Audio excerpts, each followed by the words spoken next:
सरल श्रीमद् भगवद गीता। गीता चिंतन और बोध। लेखक रामचंद्र जोरवर, दार्शनिक सिद्ध साधक। अध्याय 2, सांख्य योग। कुल श्लोक 72। भाग 9। श्लोक 54 से 72। स्थिरचित पुरुष का लक्षण और उसकी महानता। श्लोक 54। अध्याय 2। अर्जुन उवाच। स्थितप्रज्ञस्य का भाषा समाधिस्थस्य केशव। स्थिति किन प्रभाषित किमासीत व्रजेत किम। विषय स्थिर बुद्धि पुरुष के संबंध में अर्जुन के 4 प्रश्न। अनुवाद। अर्जुन ने पूछा, हे केशव, समाधि में स्थित परम आत्मा को प्राप्त स्थिरचित पुरुष का क्या लक्षण है। वह स्थिर पुरुष कैसे बोलता, बैठता और चलता है। चिंतन। भगवान द्वारा अर्जुन को सांख्य, उनके क्षत्रिय धर्म और कर्म योग के बारे में सूचित करने के बाद वह अपने कष्टों के मोहग्रस्त दैक से कुछ हद तक उबर चुके हैं। धनुष चढ़ाने और संन्यास लेने, यहाँ तक कि मृत्यु का सामना करने की भी उनकी भाषा बदलने लगी है। उसे यह आभास होने लगा है कि हम भ्रमित होकर कहीं भटक रहे हैं। उसकी दिल से भगवान से दोस्ती है। दिल का रिश्ता अलग होता है। श्री कृष्ण बचपन से ही अर्जुन के परम मित्र हैं। अर्जुन को इसमें कोई संदेह नहीं है कि वह उसे इस भावनात्मक संकट से तुरंत बाहर निकालेगा। इसलिए उन्होंने खुद को श्री कृष्ण के हवाले कर दिया है। उन्हें गुरु का पद दिया गया है और स्वयं को उनका शिष्य स्वीकार किया है। गुरु शिष्य का रिश्ता बहुत ही पवित्र रिश्ता होता है, बहुत विश्वसनीय। गुरु हमें सुख और संतोष से जीवन जीना सिखाते हैं, हमारे जीवन को आसान बनाता है। गुरु हमें जीवन में आने वाली कठिनाइयों का धैर्य से सामना करना सिखाते हैं। वह हमारे माता पिता से ज्यादा हम पर एहसान करता है। हमारे माता पिता हमें जन्म देते हैं, यह दुनिया को दिखाता है, लेकिन गुरुजी तहे दिल से सिखाते हैं कि उस दुनिया में कैसे रहना है। उनके मन में कोई भेदभाव नहीं है, दिल प्यार से भरा है। उन्हें अपने शिष्य से कोई अपेक्षा नहीं है। इसी संबंध से, इसी विश्वास से अर्जुन ने अब भगवान कृष्ण का शिष्यत्व स्वीकार कर लिया है और उसी संबंध को भगवान सिद्ध कर रहे हैं।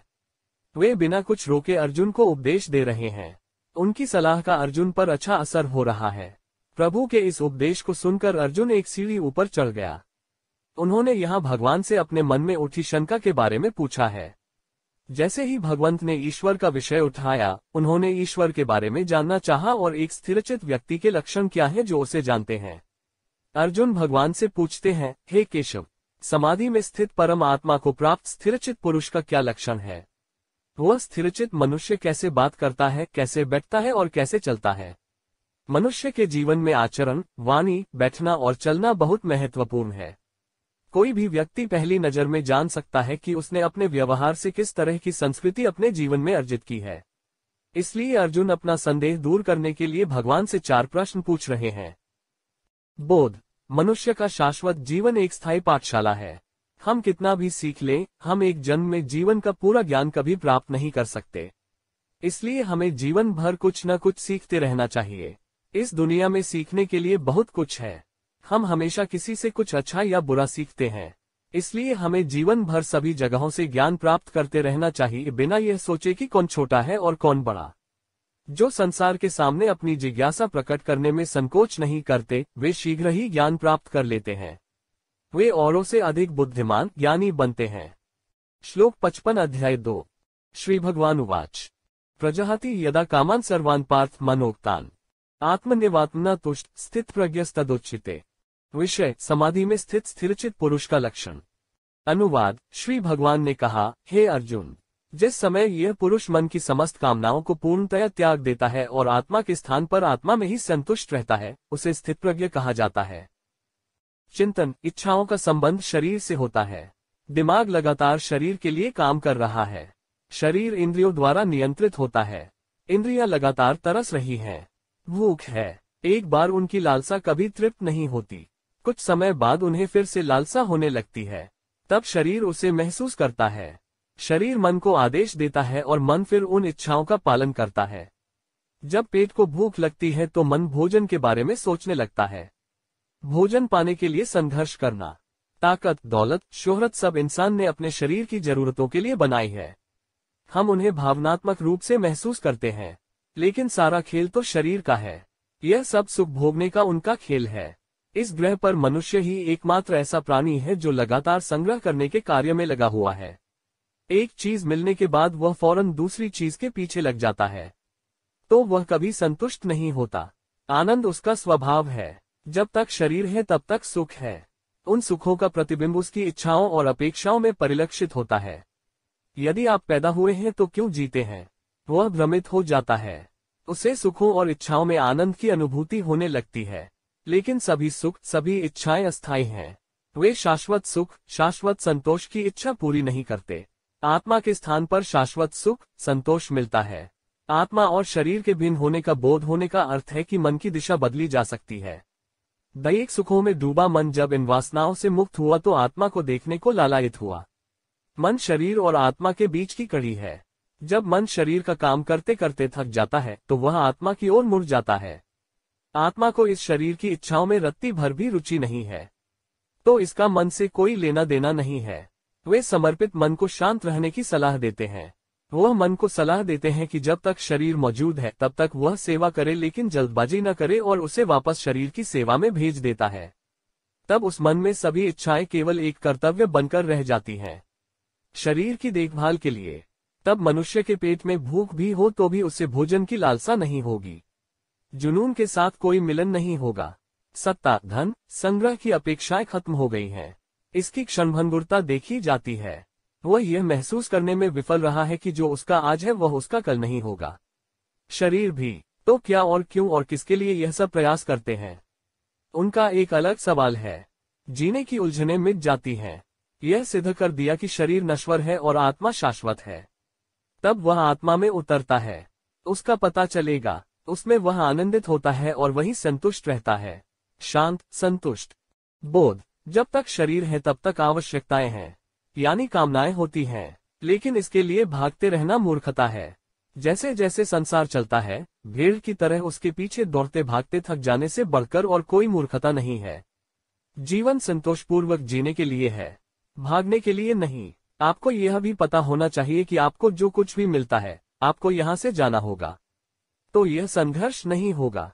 जरूरत के हिसाब से थोड़ा थोड़ा करके आत्मा में उतरना सीखें, तो तुम वहां आत्मानंद पाओगे, वहां की शांति और संतोष से परिचित हो।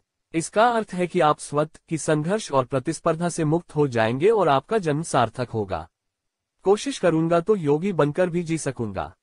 श्लोक 56 और 57 अध्याय 2। दुःखेष्वनु उद्विग्नं न सुखेषु विगतस्पृह वितराग भय क्रोध स्थितिर्मुनिरुच्यते यह सर्वत्रान्विस्नेहस्तत्प्राप्य शुभाशुभम् नाभिनन्दति न द्वेष्टि तस्य प्रज्ञा प्रतिष्ठिता। विषय: स्थिरचित व्यक्ति के हृदय और वाणी में क्रोध और द्वेष का अभाव।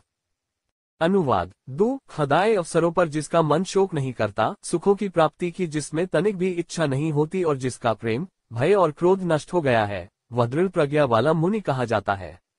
जो मनुष्य सभी प्रकार से ममता से रहित है और शुभ या अशुभ होने पर न तो हर्षित होता है और न द्वेष करता है, उसकी बुद्धि स्थिर होती है। चिंतन: दुखी होना और पछताना नहीं, यह एक लंबी यात्रा है। उस अनुभव को पाने के लिए जीवन की कुछ यात्रा करनी पड़ती है। जब हमें इस बात का बोध हो जाता है कि जिन वस्तुओं को हम सुख मानकर आनंद लेते हैं वे स्थायी नहीं बल्कि क्षणभंगुर, अनित्य हैं, तब हम सुख दैख के प्रति अधिक गंभीर होने लगते हैं। जब हमें यह विश्वास हो जाता है कि सुख दैख की ये तरंगे जीवन जीते जी हमारे मन में आती जाती रहती हैं, तब हम इन्हें अनदेखा करने लगते हैं। यह स्वाभाविक है। ये परिणाम होते रहेंगे। समाज से, परिवार से, प्रकृति से सहयोग मिलता है और उनसे विपदा भी आती है। अतः व्यक्ति को दोनों को सहन करना पड़ता है। लेकिन जो व्यक्ति इस संबंध में सावधान रहता है वह अपने मन को इन सुखों के प्रति उत्साहित नहीं होने देता और न ही पछतावा साझा करता है। तब इस व्यक्ति को सुखों की प्राप्ति की बिल्कुल भी इच्छा नहीं रहती है। मन पूरी तरह संतुलित हो जाता है। एक बार जब आप जान जाते हैं कि प्रकृति के 3 मौसम हमेशा आते और जाते हैं, तो आप उनके बारे में कभी भी एक जैसा महसूस नहीं करेंगे। वैसी ही मनस्थिति बन जाती है। भगवान अर्जुन से आगे कहते हैं कि जिस मुनि का प्रेम, भय और क्रोध नष्ट हो गया है, वह स्थिर प्रज्ञा वाला मुनि कहलाता है। मनुष्य बहुत सी वस्तुओं से प्रेम करता है, वह बहुत सी बातों से ललचाता है, वह खुद से प्यार करता है, इसके अलावा वह अपने जीवन साथी से प्यार करता है, वह अपने बच्चों से प्यार करता है, वह अपने माता पिता से प्यार करता है, वह अपने भाई बहनों से प्यार करता है, वह अपने रिश्तेदारों से प्यार करता है, वह समाज से प्यार करता है, घर, गांव, देश से प्यार करता है, शक्ति, धन, पद को प्यार करता है, मित्र, परिवार, प्रकृति, पशु पक्षियों से प्रेम करता है। लेकिन जब ये सभी उसकी इच्छा के अनुसार व्यवहार करते हैं, जब तक वे व्यवहार करते हैं, यदि उनमें से कोई उसकी इच्छा के विरुद्ध जाने की संभावना रखता है तो वह उनसे डरने लगता है और वह भय क्रोध में बदल जाता है। उसकी प्रबल इच्छा होती है कि उसके हृदय के विरुद्ध कुछ भी न हो, क्योंकि वह उस इच्छा से चिपक जाता है। इन सब के प्रति उसके मन में बारी बारी से प्रेम, भय और क्रोध की ये भावनाएं उत्पन्न होती हैं। लेकिन एक बार उनकी नश्वरता का एहसास हो जाने के बाद मन उससे अलग होने लगता है और ईश्वर यानी शाश्वत की ओर मुड़ने लगता है। ईश्वर के समीप जाने पर बुद्धि स्थिर हो जाती है और अनुभव से व्यक्ति स्थिर हो जाता है। आगे भगवान इस व्यक्ति के और भी लक्षण बताते हैं, जो मनुष्य सब प्रकार से ममता से रहित होता है और उन अच्छी या बुरी बातों के होने पर न तो प्रसन्न होता है और न ही द्वेष करता है। उसकी बुद्धि स्थिर हो जाती है। मन में शुभ अशुभ घटनाओं के घटित होने पर ही मन में हर्ष और द्वेष, ईर्ष्या पैदा होती है। जो शुभ और अशुभ के प्रभावों को एक समान समझ लेता है वह स्थिर चित्त हो जाता है। बोध। हमारे जीवन की कई गणनाएं उस घर और समाज पर आधारित होती हैं जिसमें हम पैदा होते हैं। हमारे माता पिता संस्कृति का अभ्यास कैसे करते हैं, वे क्या शिक्षा देते हैं, वे कहाँ रहते हैं और आसपास का समाज कैसा है, इससे हमारी संस्कृति, अनुशासन और व्यवहार का आकार बना रहता है। फिर ये हमें जीवन भर रहेगा। एक स्थिर बुद्धि के लिए हमारे चारों ओर एक शांत, स्थिर वातावरण की भी आवश्यकता होती है। घर में कलह हो, चारों तरफ कलह हो, ऐसी जगह पर बुद्धि स्थिर नहीं होगी। इसलिए एकांत खोजो। एकांत में रहने और ईश्वर का ध्यान करने की आदत डालनी चाहिए। ईश्वर में विश्वास रखो और उनके चिंतन में खो जाओ। यह बुद्धि को जल्दी स्थिर करने में मदद करता है। श्लोक 58 अध्याय 2। यदा संहर्ते चायम कूर्मोन्गानीव सर्वश इंद्रियानिद्रियार्थेभ्यस्तस्य प्रज्ञा प्रतिष्ठिता। विषय। तीसरे प्रश्न का उत्तर। कछुआ के दृष्टांत में इंद्रिय निग्रह का चित्रण। अनुवाद। जैसे कछुआ अपने अंगों को सब ओर से खींच लेता है, वैसे ही जब यह मनुष्य सब प्रकार से इंद्रियों के विषयों से इंद्रियों को हटा लेता है तब उसकी बुद्धि स्थिर समझी जानी चाहिए। चिंतन। शरीर से इंद्रियां अधिक बलवान होती हैं। ये इंद्रियां शविकार द्वारा संचालित होती हैं। तो हम शविकारों को जाने बिना इंद्रियों को कैसे वश में कर सकते हैं। काम, क्रोध, मोह, ईर्ष्या, मतवालापन और माया मनुष्य के षड्यंत्र हैं। इंद्रियों की ओर से इन षड्यंत्रों के भिन्न भिन्न भाव मन में उत्पन्न होते हैं। जो मनुष्य इन विकारों को तटस्थ भाव से देख सकता है वही उन्हें अपने मन के वश में कर सकता है, यानी छूटने नहीं देता। एक व्यक्ति जिसकी इंद्रिय नियंत्रण से बाहर है वह समाज में बहिष्कृत हो जाता है, साजिशों का शिकार होता है, काम क्रोध से भर जाता है, स्वार्थी, पाखंडी हो जाता है। उसे समाज, परिवार के लिए कोई सम्मान और प्यार नहीं है। इंद्रियों के ये विकार कितने प्रबल हैं। उन्हें पूरा करने के लिए मनुष्य अपराध की ओर भी प्रवृत्त होता है। ये निर्वाचन क्षेत्र कितने मजबूत हैं और इंद्रियां उनके अधीन हैं। जो लोग इसके दुष्प्रभावों के बारे में जानते हैं वे इससे बचते हैं, क्योंकि इनकी अधिकता से जीवन नष्ट होने की संभावना रहती है। इसलिए ज्ञानी इंद्रियों के विषयों से अपने को वैसे ही हटा लेता है जैसे कछुआ अपने अंगों को चारों ओर से खींच लेता है। इंद्रियों का यह संयोजन बुद्धि पर भी अपना प्रभाव डालता है। वह भी ढकी हुई है, इसलिए बुद्धि भ्रष्ट हो जाती है, होश खो गया है। जो इन विकारों को जीत लेता है वह मन को भी जीत लेता है, इंद्रियों को जीत लेता है और स्थिर हो जाता है। अर्थात उसकी बुद्धि स्थिर हो जाती है, उसका मन शांत हो जाता है। बोध। हम हमेशा समाज में कई अपराधियों को देखते हैं। ऐसा इसलिए होता है क्योंकि वे खुद पर नियंत्रण खो देते हैं। इन मनगढ़ंत बातों का उनकी इंद्रियों पर गहरा प्रभाव पड़ता है।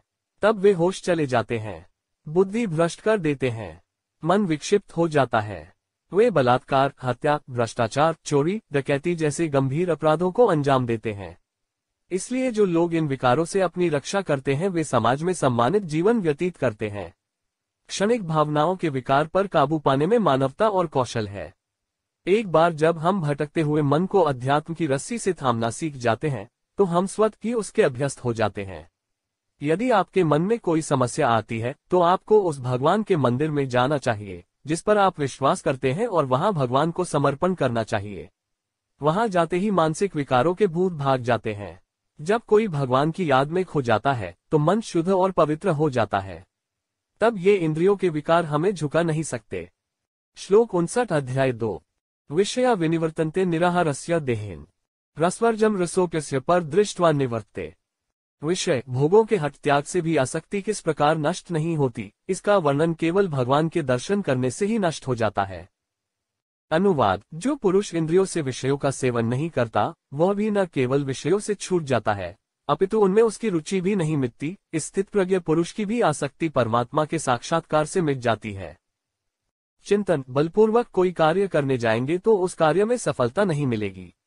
यदि हृदय से भाव हो, विश्वास हो तो कार्य बड़ी आसानी से पूर्ण हो जाता है। यह नियम इंद्रियों पर भी लागू होता है। यदि इंद्रियों को बलपूर्वक वश में कर लिया जाए तो उनकी भोग की इच्छा नहीं मिटती। उन सुखों के विचार मन में घूमते रहते हैं। पहले मन साफ होना चाहिए, शुद्ध होना चाहिए। थोड़ी देर के लिए हम इंद्रियों को जुनून से रोकने का नाटक कर सकते हैं, परंतु यदि मन से वासनाएं नहीं हटेंगी तो फिर मौका मिलते ही वे इंद्रियां प्रबल हो जाएंगी, सुखों की ओर आकर्षित होंगी। कई लोगों को शराब की लत लग जाती है। बाद में परिवार और समाज के दबाव में कुछ समय के लिए शराब छोड़ देते हैं, लेकिन कुछ दिन और रहने के बाद वे फिर से शराब पीते नजर आ रहे हैं। इसका मुख्य कारण यह है कि उन्होंने परिवार और समाज के डर से ही शराब छोड़ दी है। यदि वे उसे जी जान से छोड़ देते तो फिर कभी उस शराब को हाथ न लगाते। संसार के लिए हम जो भी नित्य कर्म मन में करते हैं, वे कर्म कभी हृदय से नहीं किए जाते। यह या तो कृतज्ञता की भावना है या यह भय की भावना है। तो वह कर्म सिर्फ एक दिखावा है। जब हम किसी भी कार्य को दिल से करने लगते हैं तभी वह कार्य पूर्ण रूप से सफल होता है। अतः भगवान इस श्लोक में अर्जुन को इस वास्तविकता का दर्शन कराते हैं। भगवंत कहते हैं, जो पुरुष इंद्रियों से वस्तुओं का सेवन नहीं करता, उसके न केवल विषय दूर हो जाते हैं, बल्कि विषयों में उसकी रुचि नहीं मिटती। इसके अलावा वह एक ऐसे व्यक्ति की विशेषताओं को बताता है जो अच्छी स्थिति में है। स्थिर मनुष्य पहले तप, ध्यान, मनन और चिंतन द्वारा अपने मन को वश में करता है। एक बार मन पर वश हो जाने के बाद मन के भटकते विचार स्थिर हो जाते हैं। तब उसे इस ब्रह्मांड की वास्तविकता का बोध होने लगता है। भौतिकता और परमात्मा के बीच का अंतर नजर आने लगता है। भौतिकता उस परम पुरुष के सामने नगण्य है। उसे पता चलता है कि उसका सारा नियंत्रण एक अज्ञात शक्ति द्वारा किया जाता है। तब उसे इस भौतिकता से, दृश्य जगत से कोई लगाव नहीं होता। हमारा शरीर भी इन भौतिक पदार्थों से बना है और यह भी शाश्वत नहीं है, यह भी परिवर्तन के अधीन है। लेकिन उसके मन में कोई संदेह नहीं है कि सर्वोच्च शक्ति जो उसे चलाती है और परिवर्तित करती है वही ईश्वर है। अतएव उस परम आत्मा का ऐसा बोध होते ही समंजित व्यक्ति के मन से समस्त सुखों का मोह भी मिट जाता है। बोध, इस संसार में हमें बलपूर्वक कुछ भी नहीं करना चाहिए। जिस कार्य में हमारा मन नहीं लगता वह कभी सफल नहीं होता। काम छोटा हो या बड़ा, उसे पूरे मन से करें, इसे एकाग्रता से करें, यानी इसमें कोई रुकावट नहीं आती, लेकिन उस काम में सफलता सुनिश्चित होती है। दुनिया के लिए काम मत करो, बल्कि खुद को समझकर अपने लिए काम करो। यह हमें अधिक ज्ञान, अधिक इनाम देता है। दुनिया के सभी सफल लोगों की सफलता का यही एक राज है। उन्होंने अपना काम दिल से किया, खुद को समझा, ताकि वे अपने जीवन में सफलता के शिखर पर पहुंच सकें। जो नाम के रूप में आ सकते थे और जो जीवन के हर काम को परमात्मा का काम समझने लगे थे, वे भी पहुंच गए। श्लोक 60 अध्याय 2। यततो ह्यपि कौन्तेय पुरुषस्य विपश्चित इंद्रियाणि प्रमाथीनि हरन्ति प्रसभमन। विषय, इंद्रियों की अभिव्यक्ति का प्रतिनिधित्व। अनुवाद, हे अर्जुन, जैसे आसक्ति समाप्त नहीं होती, ये व्याकुल इंद्रियां प्रयत्नशील बुद्धिमान पुरुष के मन को भी बलपूर्वक अपनी ओर खींच लेती हैं। चिंतन, इंद्रियां प्रबल नहीं होती पर उनमें विकार प्रबल होते हैं। उन विकारों को जानकर इंद्रियों पर वश करना सरल हो जाता है। इंद्रियों के विकार मन में आसक्ति के विचार उत्पन्न करते हैं। यह आनंद के विचार बनाता है। इसलिए आंखों की रोशनी पर नियंत्रण रखना चाहिए। पेट और शरीर की भूख सीमित होनी चाहिए। कई लोगों की ऐसी हालत होती है कि कुछ देखते ही उनके मुंह में पानी आ जाता है। जब आप अपना पसंदीदा खाना देखेंगे तो आपके मुंह में पानी आ जाएगा। तब ये सब इंद्रियां भूल जाती हैं। यह उस भोजन को खाने की इच्छा पैदा करता है। वे तब तक संतुष्ट नहीं होते जब तक वे उस भोजन को प्राप्त नहीं कर लेते और भरपेट नहीं खा लेते। नशेड़ियों का तो और भी बुरा हाल था। शराब, तंबाकू, सिगरेट, बीड़ी के आदि व्यक्ति एक क्षण के लिए भी उन मादक द्रव्यों से मुक्त नहीं हो पाते।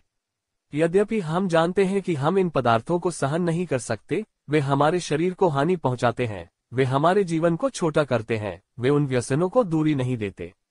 अधिक खाने से कई लोगों को मधुमेह, रक्तचाप, शरीर का वजन जैसे विकार हो जाते हैं। फिर उन्हें दवाओं पर निर्भर रहना पड़ता है। फिर भी वे अपनी जीभ पर संयम नहीं रखते। नशा करने वालों के लीवर, फेफड़े खराब हो जाते हैं। यदि उन्हें कैंसर हो भी जाता है तो भी वे व्यसन नहीं छोड़ते। व्यसनों के कारण समाज में उनका कोई सम्मान नहीं है। परिवार में कलह होने लगती है, फिर भी उसकी आंख नहीं खुलती। इसका स्पष्ट कारण यह है कि भगवान अर्जुन से कहते हैं, हे अर्जुन, जैसे आसक्ति समाप्त नहीं होती, ये व्याकुल इंद्रियां प्रयत्नशील बुद्धिमान पुरुष के मन को भी बलपूर्वक अपनी ओर खींच लेती हैं। बोध। मनुष्य का व्यवहार ऐसा होता है कि वह समझता तो है पर मुड़ता नहीं। इन व्यसनों और वासनाओं के दुष्परिणाम हम संसार में सर्वत्र देख और अनुभव कर रहे हैं। रोजाना इसके बारे में कोई न कोई खबर अखबारों में छपती है और टेलीविजन पर दिखाई जाती है। फिर भी हम कोई भी समझदार नहीं है। इससे कुछ सीखा नहीं जाता। इससे वही लोग कुछ सीख सकते हैं जिनका मन संवेदनशील है, लेकिन जिनका मन सुस्त हो गया है और जिनके लिए मन क्या है, यह अभी तक ज्ञात नहीं है। वे लोग अपने आप पर नियंत्रण नहीं रख पाते हैं, इसलिए वे सिर्फ जानवरों की तरह रहते हैं। वे इंद्रियों के अधीन रहते हैं और आनंद लेते रहते हैं। भगवान भी उन्हें ठीक नहीं कर सकते। आप हमारे जैसे पामा वहां क्या करेंगे। श्लोक 61 अध्याय 2। तानि सर्वाणि संयम्य युक्त आसीत मत्पर वशे ही यसेन्द्रियाणि तस्य प्रज्ञा प्रतिष्ठिता। विषय, इंद्रियों को वश में करने और भगवत प्रायण प्राप्त करने की प्रेरणा। अनुवाद। अतः साधक को चाहिए कि उन सब इंद्रियों को वश में करके, मन को स्थिर करके, मन को मेरे साथ टिकाकर साधक को ध्यान में बैठना चाहिए। जो इंद्रियों को वश में कर लेता है, उसकी बुद्धि स्थिर होती है। चिंतन। हर इंसान को अपने जीवन में कदम से कदम मिलाकर चलना होता है। इस दुनिया में भगवान ने हर इंसान को एक जैसा शरीर दिया है। उस शरीर को वही अंग दिए जाते हैं। भगवान ने एक के 2 हाथ होने और दूसरे के 4 हाथ होने के बीच कोई अंतर नहीं बनाया है। हालांकि कुछ लोग अंत तक अपना जीवन सुख और संतोष से जीते हैं, और कुछ लोग अपना जीवन निरंतर परेशानी और पीड़ा में व्यतीत करते हैं। इसका मुख्य कारण उनकी बुद्धि है। सीधे दिमाग के लोग जीवन के बारे में हमेशा सकारात्मक और अच्छा सोचते हैं, और जिनकी बुद्धि हमेशा टेढ़ी होती है, नकारात्मक बुरे विचारों से संचालित होती है, वे संकट झेलेंगे। तो मन यानी बुद्धि सीधी और साफ होनी चाहिए। न छल, न ईर्ष्या, न द्वेष होना चाहिए। तब आप सही व्यक्ति हैं। इंद्रियों और उनके विकारों को नियंत्रित करने के लिए इस स्वच्छ और शुद्ध बुद्धि यानी मन का उपयोग किया जाता है। एक बार जब इंद्रियों के अच्छे और बुरे परिणामों का भोग लग जाता है, तब मन तय करता है कि उन इंद्रियों को कितना भोगना है। फिर यह उन्हें ढीला नहीं होने देता। यह वासना और व्यसनों से उनका संबंध तोड़ देता है। इसे कहते हैं इंद्रियों को वश में करना। एक बार जब इंद्रियों पर नियंत्रण कर लिया जाता है, तो मन स्थिर हो जाता है। यह ब्रह्मांड केवल भगवान से भरा है कि हम जहां भी जाते हैं भगवान हमारे साथ होते हैं। वह उस कर्म को देखता है जो हम करते हैं। भले ही हम अच्छा महसूस करें, अगर हम दरवाजा बंद कर लें और बुरे कर्म करें तो हमें कौन देखेगा। लेकिन ऐसा नहीं है। यह आपके अंदर भी है और बाहर भी। यह हर जगह है। वह जहां भी जाते हैं हमारी रीढ़ होते हैं। इसलिए जब हम संकट में होते हैं तो उनका अदृश्य हाथ हमारी सहायता के लिए आता है। बुरा कर्म करोगे तो फल भोगोगे। तो उस परमात्मा को भूलने मत देना। उस पर भरोसा करके ध्यान में बैठना चाहिए। तब स्थिर बुद्धि भटकेगी नहीं और इंद्रियां भी मौन रहेंगी। बोध। सारा संसार इंद्रियों के वश में रहता है, अतः यह निरंतर कामनाओं की ओर दौड़ता रहता है। एक इच्छा पूरी होने से पहले मन में दूसरी इच्छा उत्पन्न हो जाती है। तब आत्मा को शांति नहीं मिलती। एक आदमी एक साथ 10 काम लेकर घर से बाहर निकलता है। काम से थक जाता है, भ्रमित हो जाता है। वह नहीं समझता कि हम क्या कर रहे हैं, लेकिन यह सारा वैभव उसकी इंद्रियों का है। उसे पता ही नहीं चलता कि वे इंद्रियां उसके साथ नाचती और खेलती हैं। तो हम जो भी कर्म कर रहे हैं वो क्या और क्यों कर रहे हैं, यह जानकर यदि आप घर से बाहर कदम रखते हैं तो निश्चित रूप से आपका जीवन और परिवार अच्छा रहेगा। श्लोक 62 और 63 अध्याय 2। ध्यायतो विषयापुंस संगस्तेषु प्रजायते संगातं जायते काम कामात् क्रोधोऽभिजायते क्रोधात् भवति सम्मोह सम्मोहात् स्मृति विभ्रम स्मृतिभ्रंशात् बुद्धिनाशो बुद्धिनाशात् प्रणश्यति। विषय, विषयों के चिंतन से विचारक की आसक्ति और पतन जैसे विकारों की क्रमिक उत्पत्ति का वर्णन। अनुवाद। जो मनुष्य विषयों का ध्यान करता है वह उन विषयों में आसक्त हो जाता है। आसक्ति उन विषयों की इच्छा पैदा करती है। इच्छाएं पूरी न होने पर क्रोध उत्पन्न होता है। क्रोध से अत्यधिक मूर्खता अर्थात विचारहीनता होती है। मूर्खता स्मृति को दूषित करती है। जब स्मृति भ्रष्ट हो जाती है तो प्रज्ञा अर्थात ज्ञान नष्ट हो जाता है, और बुद्धि के नाश से मनुष्य पतित हो जाता है। चिंतन। ये दोनों श्लोक मनुष्य के लिए बहुत ही मार्गदर्शक हैं। हम हमेशा पतित क्यों होते हैं? यदि कोई व्यक्ति इस पर चिंतन करे तो इस श्लोक से यह स्पष्ट हो जाएगा कि वास्तव में हम कहाँ गलत हैं। जब कोई विषय मन में आता है तो वह मन ही मन उसके बारे में सोचने लगता है। यहाँ आदमी को सावधान रहने की जरूरत है। अगर पहला कदम गलत नहीं है तो अगले सभी कदम गलत नहीं होंगे। यदि विषय की जड़ को वहीं काट दिया जाए तो विषय का वृक्ष मन में जड़ नहीं जमा पाएगा। जैसे हम अपने पीने के पानी के पात्र को हमेशा साफ रखते हैं, वैसे ही हमें अपने मन को भी हमेशा साफ रखना चाहिए। बाहरी चीजों को महत्व देकर हम उन्हें हमेशा साफ और शुद्ध रखते हैं, परंतु हम इस बात पर ध्यान नहीं देते कि मन इन्हीं विषयों और विकारों से निरंतर दूषित होता रहता है। खाली दिमाग में भी विचार आते हैं, फिर यदि मन शुभ विचारों से भरा हो तो ये विषय उसमें प्रवेश नहीं करेंगे। संसार में अच्छे विचारों को एकत्रित करने के साधनों की कमी नहीं है। निष्काम भाव से समाज की सेवा करना, अनाथों की सेवा करना, भगवान के भजन कीर्तन में रुचि लेना। बड़ा सरल उपाय यह है कि हम जहां भी जाए भगवान का नाम जपते रहें तो मन भगवान के उस नाम से भर जाएगा, फिर उसमें बातों का विचार प्रवेश नहीं करेगा। भगवान ने इन 2 श्लोकों के माध्यम से अर्जुन को चीजों के बारे में सोचने के परिणामों के बारे में आश्वस्त किया है। एक बार जब विषय मन में आ जाता है और उसके बारे में सोचने लगता है तो उस विषय में लगाव पैदा होने लगता है। वह आसक्ति उन विषयों की इच्छा पैदा करती है, और जब वे इच्छाएं पूरी नहीं होती तो क्रोध उत्पन्न होता है। एक बार जब व्यक्ति को क्रोध आ जाता है तो वह क्रोध अत्यधिक मूर्खता अर्थात विचारहीनता की ओर ले जाता है। वह मूर्खता मनुष्य की स्मृति को भ्रष्ट कर देती है। दिमाग खाली हो जाता है, अच्छे बुरे का बोध नहीं रहता। तब बुद्धि अर्थात ज्ञान भी नष्ट हो जाता है। बुद्धि के नाश से मनुष्य पतित हो जाता है। बोध, यहाँ हम आसानी से समझ जाएंगे कि हमारे मन में विचार कितने महत्वपूर्ण हैं। मन में बातें उठती हैं, उसका मूल हमारी इच्छा, आसक्ति, मोह में है। इसलिए व्यक्ति को कभी भी गलत इच्छाओं और प्रलोभनों में नहीं फंसना चाहिए। उसी से मन में अनेक इच्छाएं उत्पन्न होती हैं। वे इच्छाएं पूरी न हो तो क्रोध आता है। यह क्रोध सब कुछ नष्ट कर देता है, क्योंकि वह बुद्धि का नाश करता है। बुद्धि ही नष्ट होगी तो आचरण भी बिगड़ेगा। इन विषयों के वशीभूत होकर ही बहुत से लोग अपने जीवन में बर्बाद हो जाते हैं। इनके कारण परिवार और समाज को भी इनका दुष्परिणाम भुगतना पड़ता है। विचार प्रारंभ में सरल है, परंतु हमें विषयों के संबंध में यह समझ लेना चाहिए कि विषयों में आसक्त होकर यह अच्छे अच्छे लोगों का जीवन बिगाड़ता और नष्ट कर देता है। श्लोक 64 और 65 अध्याय 2। रागद्वेषयुक्तस्तु विषयानिन्द्रियश्चरण आत्मवश्यैर्विधेयात्मा प्रसाद मधिगच्छति प्रसादे सर्वदु खाना हानिरस्योपजायते प्रसन्नचेतसो ह्याशु बुद्धि पर्यवतिष्ठते। विषय, चौथे प्रश्न के उत्तर में इंद्रियों के बिना क्रोध और द्वेष के कार्य करने पर मन की शुद्धि और बुद्धि के स्थिर होने का वर्णन है।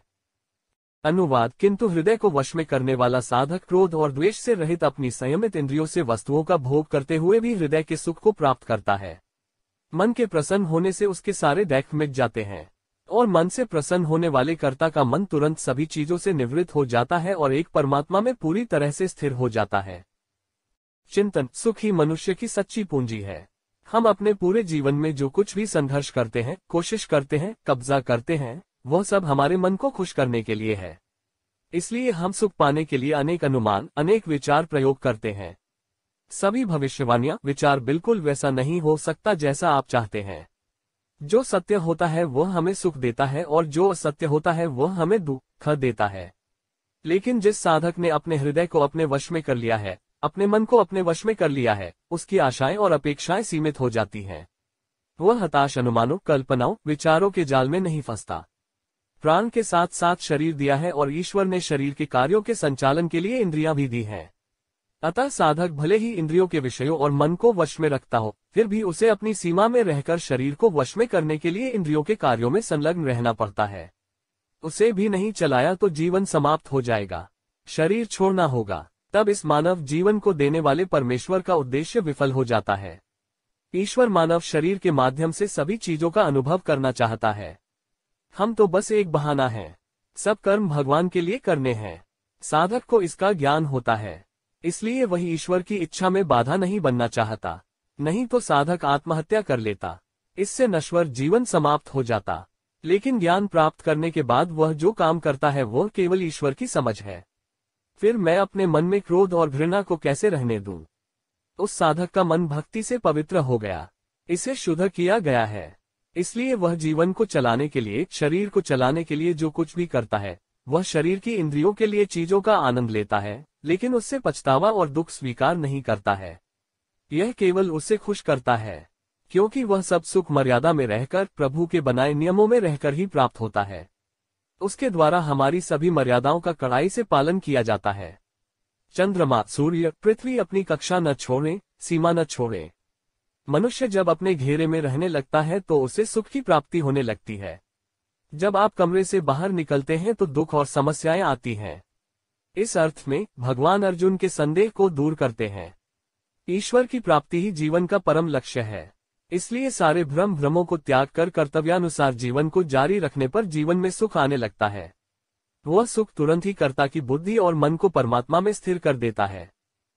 बोध, हम अपने जीवन जीने का निश्चित उद्देश्य नहीं जानते हैं। दुनिया, परिवार ही हमें व्यापार सिखाता है।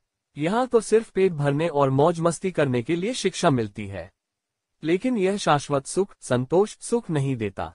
क्षण भर के लिए सुख मिलता है पर शरीर रह जाता है और फिर से इस नश्वर सुख की मांग करता है। फिर हम उसमें फंस जाते हैं। यहाँ कोई हमें यह नहीं सिखाता कि वास्तविक सुख, वास्तविक आनंद ईश्वर को जानने में, उसमें लीन होने में है। इसलिए हम अपने जीवन की मर्यादाओं को छोड़कर, परिक्रमा को छोड़कर अनित्य सुखों के पीछे भागते हैं और सच्चे सुख को खो देते हैं और ईश्वर को कभी कभार याद कर लेते हैं। श्लोक 66 अध्याय 2। नास्ति बुद्धिर्युक्तस्य न चायुक्तस्य भावना न चाभावयत् शांतिर्शांतस्य कुत सुखम। विषय, बिना साधन के मनुष्य को श्रद्धा, शांति और सुख की प्राप्ति नहीं होती। अनुवाद, जो व्यक्ति मन और इंद्रियों को नहीं जीतता है उसकी कोई निर्णायक बुद्धि नहीं होती है और ऐसे युक्त व्यक्ति के दिल में धार्मिक भावना नहीं होती है। साथ ही भावहीन व्यक्ति को शांति नहीं मिलती है। तो बिना शांति के व्यक्ति को सुख कहाँ से मिल सकता है। चिंतन, जिस प्रकार मन और इंद्रियां जीने के काम आती है, उसी प्रकार हमारा शरीर भी उन्हीं के सहारे चलता है। इंद्रियां और मन शरीर की नींव हैं। अगर हम उनके साथ मर्यादा में रहकर, जीवन के दायरे में रहकर व्यवहार करें तो वे शरीर में आनंद और प्रसन्नता लाते हैं। लेकिन अगर वे उनकी उपेक्षा करते हैं तो भी जीवन नीरस, निराशाजनक हो जाता है। शरीर कमजोर हो जाता है और यदि उनकी विषय वस्तु भी अति हो जाती है तो उस अधिकता का परिणाम शरीर को ही भोगना पड़ता है। अनेक समस्याएं, अनेक रोग, अनेक दुख उनकी प्रजा की अधिकता उत्पन्न करते हैं। इसलिए जीवन का संतुलन जरूरी है। किसी भी चीज की उपेक्षा न करें और अति न करें। केवल यही जीवन में आनंद लाता है। यह टिकाऊ है, शाश्वत है। ऐसा जीवन पाने के लिए व्यक्ति को तपस्या और साधना करनी पड़ती है। मन और इंद्रियों को जीतना इतना आसान नहीं है जितना लगता है। यह स्वाभाविक नहीं है। इसके लिए आपको बुद्धि का इस्तेमाल करना होगा। धैर्य के साथ जीना सीखना एक हुनर है। संसार में बहुत सी चीजें आसान हो जाती हैं लेकिन इंद्रियों और मन पर संयम लाना संभव नहीं है। मन के साथ आत्म संवाद की कला जानने वाले ही प्रयास के माध्यम से मन और अपनी इंद्रियों पर नियंत्रण प्राप्त कर सकते हैं। उसके लिए व्यक्ति को ध्यान की आदत डालनी चाहिए। यह ज्ञात होना चाहिए कि मन आत्मा की तरह ही शरीर में स्वतंत्र रूप से कार्य करता है। शरीर इंद्रियों के अधीन है और लगातार चीजों और इच्छाओं में लिप्त रहता है। मन भी उनका साथ देता है। इसलिए एक बार जब आत्म संवाद की आदत पड़ जाती है तो मन को समझकर, उसके साथ धैर्यपूर्वक व्यवहार करके इंद्रियों के मामलों को अपनी ओर से नियंत्रण में लाया जा सकता है। यानी ध्यान एक ही समय में दो काम करता है। मन और इंद्रियों दोनों को नियंत्रित किया जा सकता है। भगवान इस श्लोक के माध्यम से अर्जुन को मन और इंद्रियों के दुष्प्रभावों के महत्व के बारे में बता रहे हैं। भगवान कृष्ण कहते हैं, जो मनुष्य मन और इंद्रियों को नहीं जीतता उसके पास निर्णायक बुद्धि नहीं होती।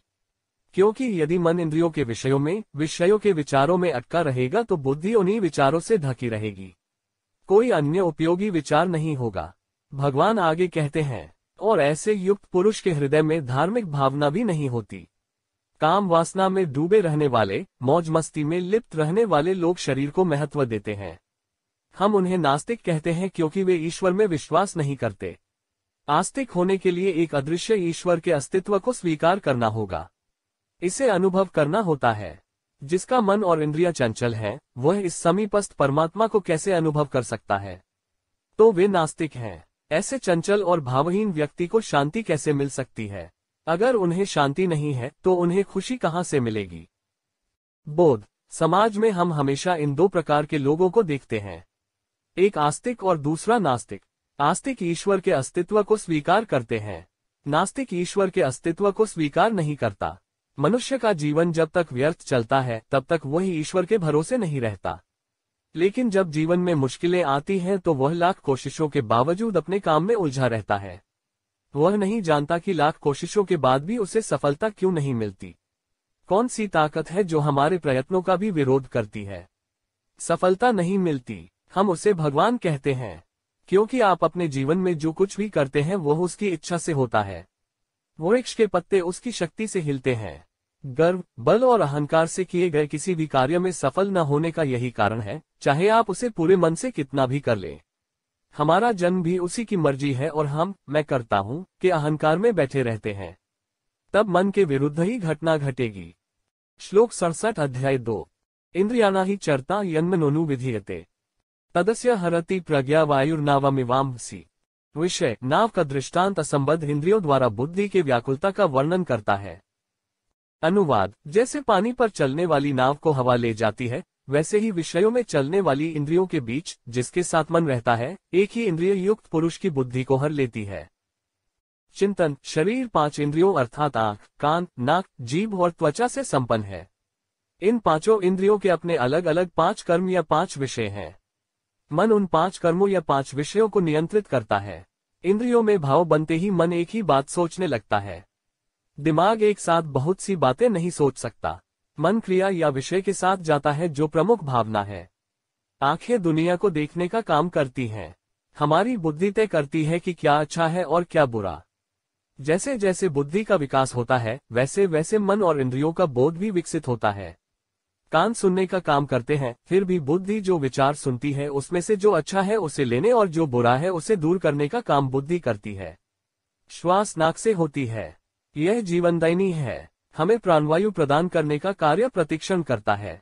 अगर उसमें दुर्गंध आती है तो उसकी अनुभूति मस्तिष्क तक पहुंच जाती है।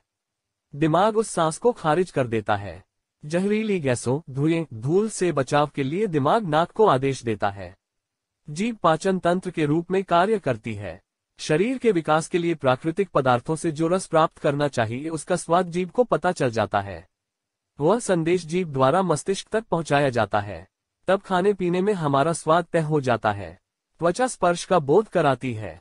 त्वचा पर ठंडक और गर्मी का एहसास होता है। वे संदेश त्वचा से होते हुए मस्तिष्क तक भी जाते हैं। जब इन सभी इंद्रियों के ये भाव मस्तिष्क तक पहुंचते हैं तो मन कार्य करने लगता है। तब मन उन इंद्रियों के साथ इस भावना से काम करने लगता है कि शरीर को और अधिक की आवश्यकता है। प्रकृति ने मनुष्य को प्रजनन के लिए त्वचा का उपयोग करके यौन अंग दिए हैं। मनुष्य में इस भाव का सर्वाधिक महत्व है, क्योंकि प्रजा रचती है, वारिस बनाती है। लेकिन प्रकृति के लिहाज से यह कितना भी व्यवहार्य क्यों न हो, यह यौन भावना ही है जो इंसान को सबसे ज्यादा नुकसान पहुंचाती है। प्रकृति शरीर में भावनाओं का निर्माण करती है, लेकिन प्रकृति उन्हें रोकने का उपाय नहीं करती। मन को वह काम करना है। यदि उसका संयम से और मर्यादा में प्रयोग किया जाए तो मनुष्य भटकता नहीं। इन यौन इंद्रियों को वश में करके ही बलात्कार जैसे अपराध किए जाते हैं, पुनर्विवाहित होते हैं, अनैतिक संबंध स्थापित हो जाते हैं, तो उसके परिणाम भी बुरे ही होते हैं। वह व्यक्ति अपनी पहचान खो देता है, चरित्र खो गया है। इस कांड से कई परिवार बर्बाद हो गए हैं।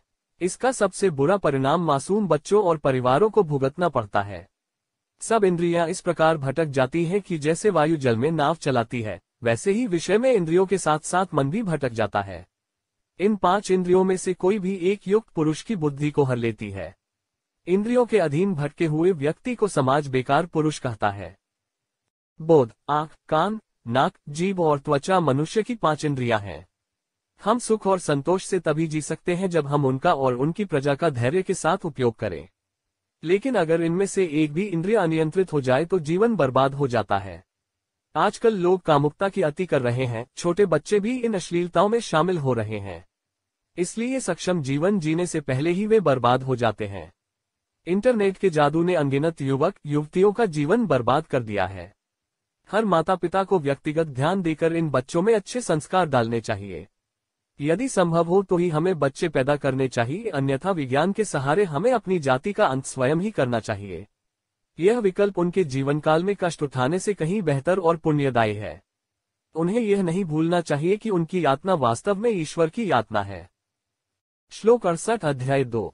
तस्माद्यस्य महाबाहो निगृहीतानि सर्वश इंद्रियाणीन्द्रियार्थेभ्यस्तस्य प्रज्ञा प्रतिष्ठिता विषय, स्थिर मन के लक्षणों में इंद्रिय निग्रह प्रमुख लक्षण है। अनुवाद, हे महाबाहो, जिसकी इंद्रियां इंद्रियों के विषयों से सब प्रकार से विरक्त हैं, उसकी बुद्धि स्थिर है। चिंतन, स्थिर मन अर्थात चित्त की स्थिति वाले व्यक्ति का मुख्य लक्षण इंद्रिय निग्रह है, क्योंकि यही इंद्रियां ही हैं जो मनुष्य को अपने विषयों की प्रधानता बढ़ाकर नृत्य और क्रीड़ा कराती हैं। बिना संयम के बुद्धि को स्थिर करना संभव नहीं है। जो अपने शुभ और अशुभ फल के संकेतों को जानते हैं, वही लोग उनसे दूरी बना लेते हैं। आम आदमी की यही सबसे बड़ी समस्या है। वे इंद्रिय संयम प्राप्त करने में सक्षम नहीं हैं। उनके जीवन में दैख, दरिद्रता और क्लेश इन्हीं इंद्रियों के परिणाम हैं। यह समस्या आदिम मनुष्य के समय से मनुष्य के हिस्से में आई है। इंद्रियां जीने के काम तो आती हैं, लेकिन इनकी अधिकता भी इंसान की जान ले लेती है। आंखों को अश्लील दृश्य पसंद आने लगते हैं, फिर उनकी लत लग जाती है। मन विकृत हो जाता है। मनुष्य मन के साथ साथ उस विकृति का शिकार है। समाज में उसकी कोई इज्जत नहीं है। चरित्र खराब हो जाता है। कान भी कम नहीं है। अनचाही बातें सुनने में भी इनकी रुचि होती है। फिर उन अनचाही बातों को सुनने से भी मन खराब हो जाता है। बकवास सुनने से शत्रुता आकर्षित होती है। लड़ाई झगड़े होते हैं। कई बार हत्याएं भी हो जाती हैं। पूरी रामायण इसलिए हुई क्योंकि एक साधारण सा मंत्र रानी कैकेयी के कानों में भर गया। फिर कब आंख कान धमका दे, कब आक्रमण कर दे, इसका कोई भरोसा नहीं। जुबान भी हद में हो तो कोई तकलीफ नहीं। ये खाने के साथ साथ बात करने का भी काम करती है, लेकिन अगर वह संस्कारी नहीं है तो बात करके मार देती है। यदि वह कहने लगे जो कोई नहीं चाहता तो संकट की संभावना है। इसके अलावा अगर यह चरता रहे तो यह शरीर में कई बीमारियों को नेता देता है। दोनों की ओर से घात लगाए जाने की आशंका है। नाक एक इंद्रिय है और शरीर के लिए बहुत उपयोगी है। अगर कुछ पल के लिए सांस रुक जाए तो इसे अपनी जीवन यात्रा रुकना समझो। यह सर्वविदित है कि लंका का राजा रावण त्वचा के अधीनस्थ यौन अंगों से पीड़ित था। पूरा लंका साम्राज्य दुष्ट वासना से भस्म हो गया था। इसके अलावा यह सभी राक्षसों को खत्म करने का एक कारण बन गया। यदि राजा शांतनु सत्यवती पर आसक्त न होते तो महाभारत का इतिहास कुछ और होता। ऐसे रावण, शांतनु समाज में कम देखने को नहीं मिलते। एक बुद्धिमान व्यक्ति जिसने शरीर की इंद्रियों के इस आनंद को महसूस किया है, वह अपनी इंद्रियों को हर तरह से इंद्रियों के विषयों से अलग रखता है। शरीर और उसके जुनून को महत्व नहीं देता। यह जानकर कि वे दुखी हैं, वह अपने मन को परमात्मा की ओर मोड़ देता है। यह मन को शुद्ध करता है और बुद्धि को स्थिर करता है। बोध, आज समस्त मानव समाज को इस एक विज्ञान की आवश्यकता है। संसार में भले ही दूसरा कोई ज्ञान प्राप्त न हो, लेकिन संसार के पीछे प्रत्येक व्यक्ति को इंद्रिय संयम का अभ्यास करने की शिक्षा मिलनी चाहिए। उस व्यक्ति का मन शुद्ध हो जाएगा, बुद्धि स्थिर होगी। ज्ञान विचार है, उन विचारों में जबरदस्त शक्ति होती है। सारे संसार की बुद्धि इतनी निर्मल और स्थिर हो जाए तो हम कल्पना भी नहीं कर सकते कि वह महाशक्ति इस संसार में क्या परिवर्तन ला सकती है। सारी दुनिया की शुद्ध स्थिर बुद्धि इंद्रियों के व्यापार में सबसे अधिक उलझी हुई है, इसलिए दुनिया में इतनी समस्याएं हैं, इसलिए दुनिया दुखी है। श्लोक 69 अध्याय 2। या निशा सर्वभूताना तस्या जागृति संयमी यस्या जागृति भूतानि सा निशा पश्यतो मुने। विषय, अज्ञानी के निश्चय का वर्णन कि परमात्मा का अभाव अज्ञानी का निश्चय है और आत्मज्ञान का निश्चय है कि सृष्टि का अभाव है। अनुवाद, स्थितप्रज्ञ योगी सनातन ज्ञान की प्राप्ति में जागता है, जो समस्त प्राणियों के लिए रात्रि के समान है, तथा अविनाशी सांसारिक सुखों की प्राप्ति में, जिसके प्रति सभी जीव जागृत होते हैं, उस ज्ञानी मुनि के लिए रात्रि के समान है। चिंतन, यह श्लोक सद्गुणों को भ्रमित करता है। पाठक समझ नहीं पाते कि इसमें भगवान अर्जुन को वास्तव में क्या कह रहे हैं। एक स्थितप्रज्ञ योगी ज्ञान के रूप परमानंद की प्राप्ति में जागता है, जो सभी प्राणियों के लिए रात के समान है। ज्ञान रूपी परमानंद की प्राप्ति क्या है, यह जानकर श्लोक का अर्थ शीघ्र समझ में आ जाता है। ज्ञान ही ज्ञान है। जब बुद्धि को ज्ञान हो जाता है तो वह उस ज्ञान के प्रति सोचने लगती है, उन्हीं विचारों के चिंतन में खो जाता है। इस चिंतन को न तो प्रकाश की आवश्यकता है और न ही अंधकार की। चिंतन कभी भी किया जा सकता है। हम इन विचारों को समझते और महसूस करते हैं। हम ऐसा व्यवहार करने लगते हैं। लेकिन किसी ने कहा कि हम आपके विचारों को अपनी आंखों से नहीं देख सकते, उन्हें निकालकर हमें दिखाए। किसी बर्तन में या जमीन पर रख दें, हम उसे पागल कहेंगे। क्या विचारों को दिखाया जा सकता है? उन्हें क्रियाओं के माध्यम से या कम मौखिक रूप से व्यक्त किया जा सकता है। वही तकनीक, वही नियम परमात्मा पर लागू होता है। ईश्वर को दिखाने के लिए प्रकाश पर्याप्त नहीं है और अंधेरे की आवश्यकता नहीं है। बुद्धि में संकल्प रूपी जानने का भाव है। इस बात के पर्याप्त प्रमाण है कि यह दृश्य जगत भी उसी की रचना है। यदि आपके विचार आपसे बहुत कुछ करवाते हैं, तो क्या यह अज्ञात अंधकार प्रकाश दिव्य शक्ति विश्व का निर्माण नहीं कर देगी? इस परम आत्मा के दर्शन किसी समायोजित व्यक्ति को होते, तो वह ज्ञान रूपी परमानंद की प्राप्ति में लीन है, खो गया है। अर्थात जब यह संसार इन भौतिक वस्तुओं के पीछे लगा रहता है, इनका आनंद लेता है, इनसे एकाकार हो जाता है, वह उन्हें ही सब कुछ मानकर काम करता रहता है, तब यह स्थितप्रज्ञ इन भौतिक वस्तुओं का मोह त्याग कर परमात्मा के चिंतन में खो जाता है। वह परमानंद में डूबा हुआ है। इसलिए भगवान आगे कहते हैं, और अविनाशी सांसारिक सुख की प्राप्ति में सभी प्राणी जागृत हो जाते हैं। परमात्मा को जानने वाले मुनि के लिए रात्रि के समान है। बोध। मनुष्य सदैव अज्ञान में ही सुख खोजता है। बुद्धि को तानने की क्षमता बहुत कम लोगों में होती है। सतही तौर पर दिखावटी जीवन अधिक लोगों द्वारा पसंद किया जाता है, इसलिए वे सांसारिक सुख दुख में फंसे रहते हैं। ये लोग यह भी नहीं सोचते कि उनके मन के विचार उनके दैनिक व्यवहार को प्रभावित करते हैं। वे केवल वही मानते हैं जो वे अपनी आंखों से देखते हैं। ये इंद्रियों की धारणा से परे नहीं जाते हैं, इसलिए ये ज्ञान प्राप्त करने योग्य नहीं है। आत्मज्ञान चिंतन के अभाव में भगवान उनसे दूर है। हृदय में देखने के बाद ही पता चलता है कि ब्रह्मांड वही ईश्वर नग्न आंखों से दिखाई देने वाले भौतिक साधनों से कहीं अधिक विशाल है। श्लोक 70 अध्याय 2। आपूर्यमानं चिल प्रतिष्ठन् समुद्रमाप प्रविशन्ति यद्वत् तद्वत् कामा यम प्रविशन्ति सवे स शांतिमाप्नोति न काम कामी। विषय। समुद्र का दृष्टांत शांत मनुष्य की महिमा का वर्णन करता है। अनुवाद। जिस प्रकार सब ओर से भरे हुए और बिना विचलित हुए समुद्र में विभिन्न नदियों के जल समाहित हैं, उसी प्रकार बिना किसी विघ्न की स्थिति को जानने वाले व्यक्ति में सभी सुख समाहित है। वह व्यक्ति परम शांति प्राप्त करता है, सुख चाहने वाला नहीं। चिंतन। जब तक हम वास्तव में समुद्र को नहीं देखते हैं, तब तक हमें यह एहसास नहीं होता है कि समुद्र और नदियों के बीच एक बड़ी खाई है। भगवान भोगों के संबंध में अर्जुन को नदियों और समुद्रों का यह दर्शन दे रहे हैं। संसारी मनुष्य साधारण वस्तुओं में ही आनंद लेता है। वह बहुत सी चीजों से खुश होता रहता है। कुछ अलग खाने को मिले तो भी आम आदमी तुरंत उत्तेजित हो जाता है। कुछ अलग देखिए। साधारण संसारी मनुष्य की प्रवृत्ति छोटे छोटे सुखों में सुखी रहने की होती है, परंतु जिसने परमात्मा को देखा है, जिसने अनुभव किया है, वह इन छोटे छोटे कष्टों से व्याकुल नहीं होता और हर्षित नहीं होता। वह हमेशा अपनी मस्ती में डूबा रहता है। आप उसके सामने भौतिक सुखों के कितने ही ढेर उठा ले जाएं, उस परमात्मा के दर्शन से उसकी दृष्टि इतनी चौड़ी हो जाती है कि आपके ये सारे भौतिक सुख साधनाओं के ढेर जैसे लगने लगेंगे। वह उनकी ओर देखेगा भी नहीं। भले ही वह इन सुखों को शरीर के नित्य कर्म के लिए भोगता हो, जीवन के संचालन के लिए, वह इनका कोई महत्व नहीं समझता, क्योंकि वह अब खुद से प्यार नहीं करता। वह किसी भ्रम में नहीं फंसा है। जीवित रहते हुए भी उन्होंने उस परम आत्मा को प्राप्त कर लिया है। शरीर को यंत्र मानकर वह हमारे भीतर इसी धरातल पर गति करता है। नदियां समुद्र से मिलने के बाद समुद्र बन जाती हैं, फिर कोई नदी समुद्र से अलग नहीं हो सकती। इस प्रकार यह स्थितप्रज्ञ उस परमात्मा में विलीन हो जाता है। फिर चाहे उसे यह भौतिक भोग मिले या न मिले, वह विचलित नहीं होता। वह परम शांति ही उनका जीवन बन गई है। फिर यह शूद्र भोग उसमें क्या विकार पैदा करेगा? वे उसे कैसे विचलित करेंगे? बोध। जीवन का लक्ष्य केवल यह क्षुद्र भौतिक भोग नहीं है, बल्कि उससे परे परम दिव्य सिद्धांत को जानना, उसमें खो जाना, एक हो जाना है। लेकिन समाज ने इतनी समस्याएं पैदा कर दी है कि समाज साधारण चीजों की संतुष्टि को एक दूसरे के लाभ के लिए अनुमति नहीं देता है।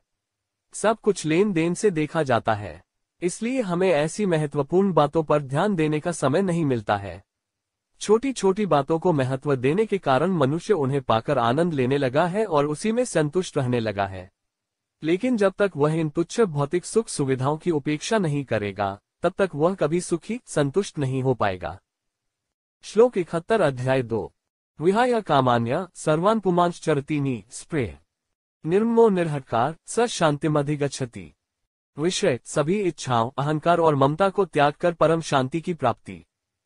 अनुवाद। जो मनुष्य समस्त कामनाओं को त्याग कर, आसक्ति, अहंकार और कामना को त्याग कर जीवन व्यतीत करता है, वह शांति को प्राप्त होता है। चिंतन। जैसे जैसे हम अपना बचपन खोते जाते हैं, वैसे वैसे हम धीरे धीरे इच्छाओं में फंस जाते हैं। हमारे दिमाग में एक के बाद एक सपने बनने लगते हैं। उम्र के साथ मन में पति, रिश्तेदार, दोस्त, परिवार, उपलब्धि, पड़ोसी, जीवन साथी, सुख, नाम, शक्ति, धन जैसी असंख्य इच्छाएं बढ़ती जाती हैं। एक मनस्थिति निर्मित हो जाती है कि हमें यह करना चाहिए। एक समय में एक काम को पूरा करने की होड़ लगी रहती है। रुकावटें बहुत आती हैं, लेकिन हमारा दौड़ना नहीं रुकता। ये सभी जरूरतें जीवित रहने का साधन बन जाती हैं। वहीं आनंद निहित है, उसमें खुशी है, लेकिन यह क्षणिक बना रहता है। एक चीज की खुशी ज्यादा देर तक नहीं रहती। कुछ दिनों बाद वह किसी नई चीज में खुशी तलाशने की कोशिश करता है, लेकिन उसमें भी आनंद पुराना हो जाता है। हर चीज में खुशी नाम की कोई चीज नहीं होती। कुछ चीजें खुशी के बदले दुख देती हैं। एक साधारण सा उदाहरण ले तो बड़ी आशा के साथ हम अपनी युवावस्था में ही अपना जीवन साथी चुन लेते हैं, लेकिन बाद में हमें पता चलता है कि हमारे विचार इस साथी के विचारों से मेल नहीं खाते। फिर वे आपस में लड़ने लगते हैं, खुशियां कहीं छूट जाती हैं। तब दुख जीवन में साथी बनकर आता है। कुछ दिन समझौता करना पड़ता है, वरना हमें अलग होना पड़ता है। बड़ी उम्मीदों से उठी दुनिया की मिठास ऐसे ही खत्म हो जाती है। जीवन में ढेर सारी ख्वाहिशें हैं, ढेर सारी उम्मीदें और अपेक्षाएं हैं, परंतु इनकी व्यर्थता को जानने वाला बुद्धिमान पुरुष इन सब कामनाओं का परित्याग कर देता है। वे चिपकते नहीं हैं। गृहस्थ, सत्ता, धन आदि सभी वस्तुएं मन में अहंकार पैदा करती हैं। तब मनुष्य गर्व से, बल से जीवन जीने लगता है, परंतु ज्ञानी पुरुष इनके क्षणिक अस्तित्व को भी जानता है, इसलिए वह उनकी उपस्थिति से मन को अहंकार से स्पर्श नहीं होने देता। वह जानता है कि अहंकार स्वयं की हानि है। जीवन साथी, माता पिता, बच्चे, रिश्तेदार स्नेह पैदा करते हैं, लेकिन इस बात की कोई निश्चितता नहीं है कि वे कल के आसपास होंगे। इसके अलावा यह निश्चित नहीं है कि वे जीवन भर प्यार में अभिनय करेंगे। इसलिए बुद्धिमान व्यक्ति इनकी माया में नहीं फंसता। दोस्तों का भी यही हश्र होता है। वे भी आज दोस्त हैं और कल दुश्मन, तो वह उस रिश्ते से भी नहीं चिपकते। इस प्रकार बुद्धिमान व्यक्ति सभी इच्छाओं को त्याग देता है और आसक्ति, अहंकार और इच्छा के बिना रहता है। इस प्रकार वह शांति प्राप्त करता है।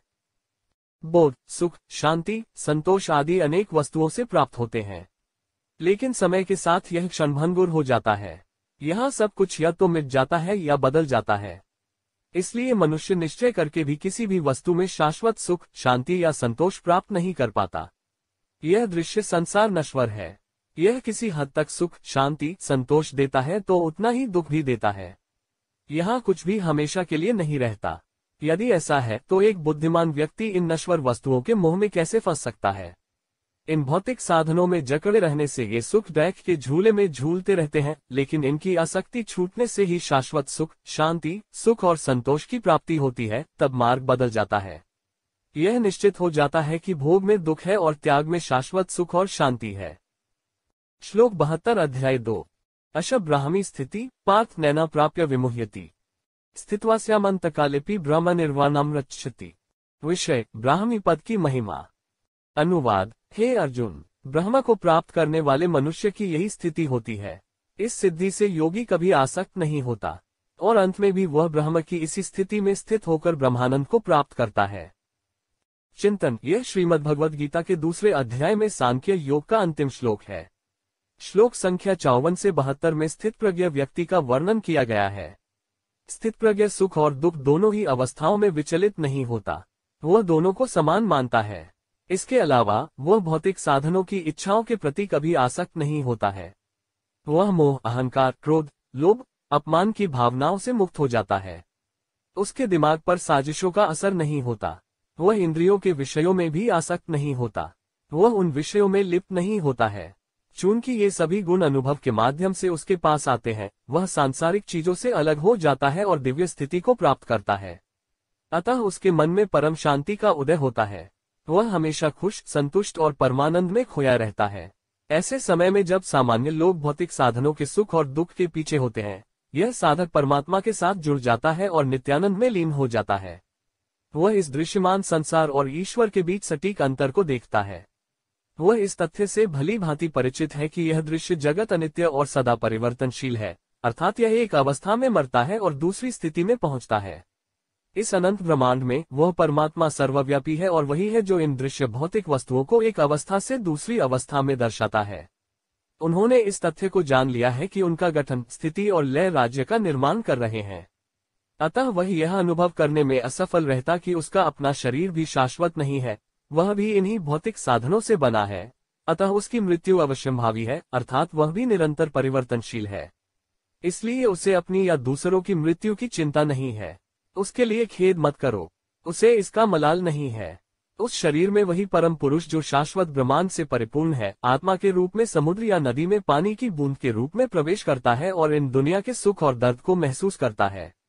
मृत्यु के बाद पंचमहाभूतों से बना शरीर पंचमहाभूतों में फिर से डूब जाता है और वह बूंद बूंद आत्मा इस ब्रह्मांड में महान सर्वोच्च होने के साथ फिर से जुड़ जाती है और स्वयं फिर से शाश्वत सर्वोच्च अस्तित्व बन जाती है।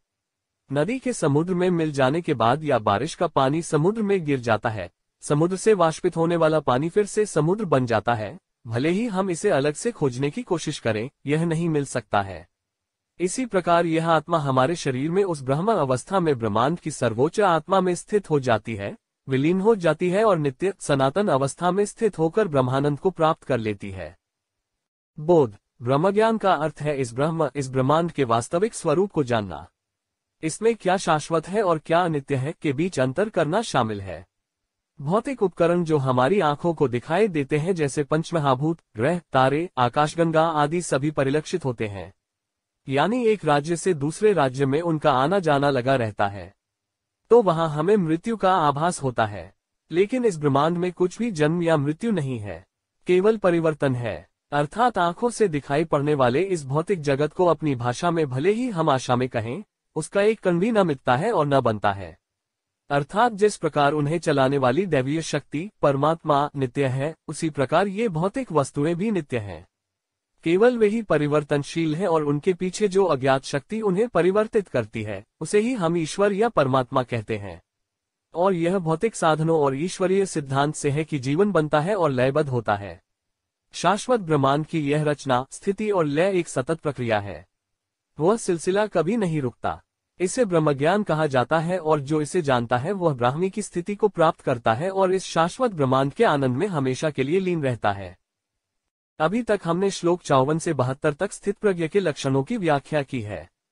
यहाँ श्रीमद् भगवद गीता का सांख्य योग नामक दूसरा अध्याय पूरा हुआ। श्री कृष्णार्पणमस्तु।